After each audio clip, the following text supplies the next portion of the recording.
S'il vous plaît, n'achetez pas cette nouvelle Xbox portable. La ROG Xbox Ally X, en plus d'avoir un nom absolument abominable, est peut-être bien une des pires consoles lancées par Xbox, en tout cas sous le nom Xbox, parce que vous allez voir, c'est pas vraiment une Xbox. Et là, je me mets à la place des gens qui vont aller en magasin et qui vont voir une nouvelle console Xbox portable et qui vont se dire « Ah, trop cool, je vais pouvoir jouer dans le train, dans l'avion et compagnie ». Alors ouais, c'est cool, mais en fait, la réalité derrière, c'est que vous ne pourrez pas jouer à vos jeux Xbox sur cette Xbox. Pourquoi? Parce que, en fait, c'est pas une Xbox, encore une fois, c'est une console PC. Pour ceux qui connaissent les ROG Ally précédentes ou le Steam Deck et compagnie, les Lenovo Legion Go, c'est la même chose en fait. C'est un PC qui tourne sous Windows, une version un petit peu modifiée de Windows d'ailleurs, on va en reparler plus tard, mais dans les faits, ça fait tourner des jeux PC. Donc malheureusement, si vous avez déjà un catalogue Xbox bien rempli, vous ne pourrez pas en profiter sur cette console, à moins que vous n'ayez des jeux compatibles Xbox Play Anywhere, et dans ce cas-là, un jeu acheté sur Xbox pourra également être installé sur PC sans racheter la version PC. Malgré tout, cette console, elle est quand même intéressante puisqu'elle arrive avec des promesses plutôt alléchantes. On parle quand même de la console portable la plus puissante du marché, c'est pas rien. Et surtout, on a ici la première console portable avec une nouvelle version de Windows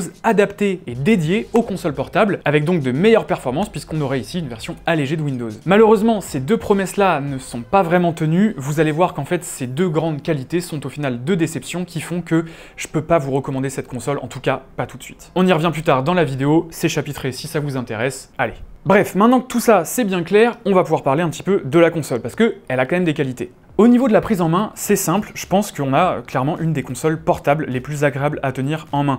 Et ça c'est assez simple, c'est clairement lié au fait d'intégrer une forme de manette complète sur les côtés. On a donc une super bonne prise en main avec un bon grip, c'est agréable à tenir, je dirais que c'est même carrément à l'opposé total d'une Switch 2 par exemple, qui est très jolie, toute fine, mais qui en main, c'est un peu plus compliqué quoi. Ou alors il faut vraiment des petites mains. Malgré tout, elle est quand même lourde, on a une console qui fait 715 grammes, et regardez, elle est vachement épaisse aussi. Et en fait, si on coupe un petit peu ce qui dépasse avec ces formes de manettes ici, on retrouve carrément la Asus ROG Ally qu'on connaissait très bien avant. Au niveau des boutons et de l'emplacement de ces derniers, on reconnaît clairement une manette d'Xbox, ABXY, voilà, les boutons, les gâchettes, etc. C'est à peu près pareil, l'ergonomie elle est plutôt bonne. Alors il y a quand même un point un peu négatif, et c'est un point qu'on avait déjà sur les précédentes consoles d'Asus, c'est que au niveau de la qualité des finitions, au niveau de la qualité des plastiques, c'est quand même un petit peu cheap. C'est ok, attention, c'est pas non plus immonde. Je trouve que ça passe mieux en noir d'ailleurs, parce qu'elle existe aussi en blanc. Mais voilà, pour une console qui coûte 900 €, on pourrait s'attendre à mieux quand même. Moi je trouve que le Steam Deck par exemple, qui coûte beaucoup moins cher, il fait plus quali en main. Pareil chez Lenovo, avec les Legion Go, on a des consoles qui font un peu plus quali, et la Switch, pareil, la Switch 2 de Nintendo, elle fait carrément plus quali. Ici, on a des plastiques qui font un petit peu disgracieux, je trouve, sur les gâchettes notamment. Voilà, ça fait un petit peu toc, c'est pas mauvais, mais bon, voilà, même les vis apparentes et tout, au-dessus et en dessous, voilà, c'est pas super élégant, et je trouve que ça va pas vraiment avec un prix de 900 €.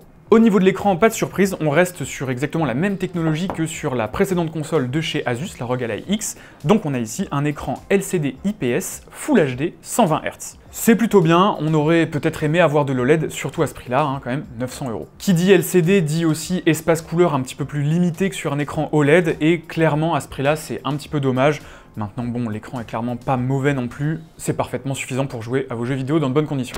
Bon alors parlons un petit peu du logiciel, puisque c'est une des deux grandes promesses de cette console. On a donc une nouvelle version de Windows, mais vous allez voir quand on l'allume, déjà le premier logo qu'on voit c'est le logo Asus, on a ensuite Asus et Xbox côte à côte, mais clairement à partir de là, le premier truc qu'on voit c'est l'écran de verrouillage de Windows, donc ça ne dupe personne, on est bel et bien sur Windows. Et une fois déverrouillé, en revanche c'est là la différence avec la version classique de Windows, on arrive donc sur l'application Xbox en plein écran, sans Windows, ou en tout cas il est bien caché derrière, et c'est ça la grosse différence avec les précédentes consoles qui tournaient sous Windows. L'idée c'est que vous soyez moins confronté à l'utilisation de l'écran tactile pour naviguer dans Windows, et que vous fassiez plus de choses directement avec les contrôles de la manette. C'était un des reproches qu'on faisait sur les consoles précédentes, et donc c'est censé le régler, mais en réalité vous allez voir que c'est vachement plus nuancé. Déjà je trouve que ça manque un petit peu de clarté, le design de l'application pourrait être un petit peu plus intuitif, et en vrai ça répond quand même assez mal. Il y a pas mal de fois où je vais appuyer sur un bouton et il va rien se passer, ça va pas réagir, d'autres fois où je vais voir le petit rectangle de sélection qui passe au-dessus d'une app et je me dis bah là ça y est, si j'appuie sur A ça va cliquer dessus, mais non, il faut que j'appuie une fois sur A pour déplacer la sélection, puis une deuxième fois pour valider, et en fait on a vraiment l'impression que la console ne nous répond pas bien, qu'elle nous répond pas comme elle devrait, c'est assez frustrant, et vraiment moi quand je vois ça, ça me donne juste envie de réinstaller SteamOS ou de repartir sur mon Steam Deck parce que ça marche vachement mieux. On voit clairement que Windows fait des efforts pour simplifier l'expérience utilisateur sur ce genre de produit, mais franchement, quand ils ont annoncé une nouvelle version de Windows optimisée, je m'attendais vraiment à quelque chose de beaucoup mieux, et je suis clairement très déçu. Je vous raconte même pas le nombre de bugs qu'on a eu en essayant de tourner des TikToks, c'était vraiment abominable. Non mais là je suis obligé de filmer, c'est n'importe quoi genre. Oh, en fait depuis tout à l'heure on veut faire un truc, ça marche pas, et là il y a, je sais pas, une guirlande de Noël qui... Oh là là là là. Alors à partir de cette interface, vous pourrez bien sûr lancer tous vos jeux qui sont dans cette bibliothèque Xbox. Par contre, si vous voulez lancer des jeux Steam, des jeux Epic Games par exemple, il faudra d'abord installer ces launchers, et pour ça, vous serez obligé de repasser par l'interface Windows à l'ancienne. Donc là, clairement, la promesse n'est pas vraiment tenue sur la nouvelle interface, sur la simplicité d'utilisation. Il y a quand même un petit retour en arrière sur ce qu'on connaissait déjà sur les anciennes consoles. En revanche, une fois que ces launchers seront installés et que vos jeux seront également installés, vous pourrez les lancer à partir de l'application Xbox sans repasser par Windows, donc voilà, il y a quand même un petit avantage, mais c'est quand même encore loin d'être parfait. Ah, il y a quand même un truc qui est rigolo avec cette console Xbox, entre gros guillemets, c'est que vu qu'elle fait tourner des jeux PC, puisque c'est un PC, vous allez pouvoir lancer les exclusivités Sony qui sont sorties sur PC. Les exclusivités PlayStation, je pense par exemple à The Last of Us, à Death Stranding, ce sont des jeux qui sont absolument inaccessibles sur les consoles de salon Xbox, mais ici, vous pourrez y jouer. Bon, et pour le reste, cette interface, on sent quand même un truc un peu bizarre, c'est que les deux acteurs de cette console, donc on va dire Asus et Microsoft, on sent qu'ils ont un petit peu envie de se tirer la couette vers eux. Par exemple, si on va dans les paramètres, on a une partie des paramètres qui vont être accessibles ici directement depuis la Game Bar de Microsoft, donc, mais on a également une intégration de Armoury Crate, vous savez, le logiciel d'Asus qui prenait avant tout l'écran sur les consoles précédentes.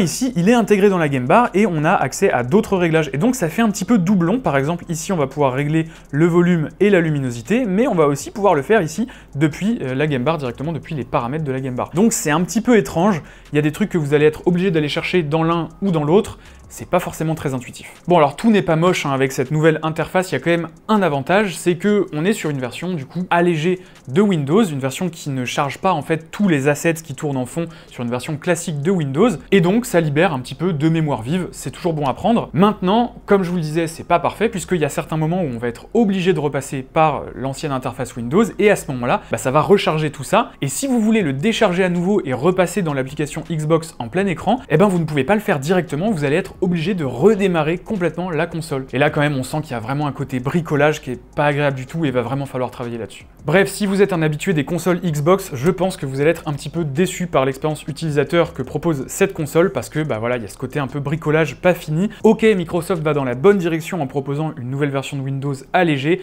mais on va clairement pas suffisamment loin. Il y a encore beaucoup de travail.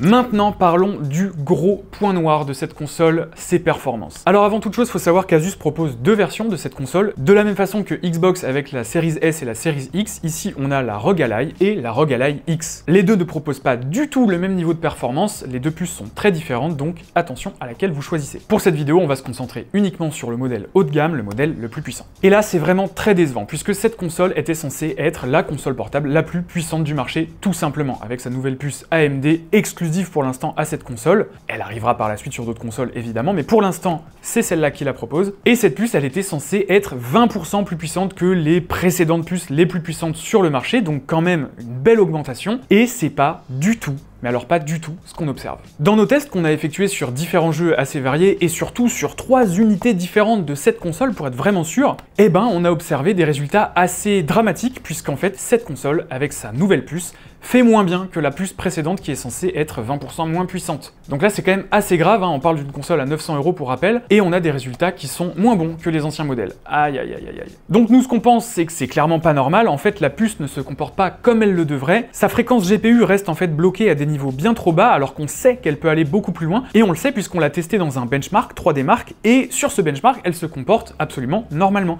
Et là, on observe bien effectivement un gain réel de performance par rapport à l'ancienne version. Mais donc sur les jeux, avec cette fréquence qui ne se comporte pas comme elle le devrait, elle fait moins bien que l'ancienne version. Ça, c'est quand même assez grave. Maintenant, on pense que c'est un souci purement et simplement logiciel, et qu'il pourra donc être réglé par une mise à jour, on espère le plus vite possible, mais en attendant, nous, on teste une console qui se comporte moins bien que la précédente au même prix, on ne peut pas vous recommander de l'acheter. Donc attention, prudence, parce que malgré tout, ça peut quand même être un problème hardware, et si jamais vous achetez votre console et que vous avez ces performances-là, vous serez bloqué avec pour le restant de votre utilisation de cette console. Concernant l'autonomie, je peux vous en parler parler vraiment très rapidement, on a ici une batterie énorme. Vous avez vu l'épaisseur du truc, on a une batterie énorme de 80 Wh. C'est la même qu'on avait sur la ROG Ally X d'Asus. Malheureusement, je peux pas vraiment vous donner d'autonomie en heures, puisqu'en fait, encore une fois, la puce ne se comporte pas comme elle devrait, mais globalement, vu la taille de la batterie et l'autonomie qu'on connaissait déjà de la ROG Ally X, ça devrait être assez correct. En l'occurrence, si on teste en l'état, l'autonomie est excellente, mais comme la puce ne se donne pas à fond, ce sera pas représentatif d'une utilisation réelle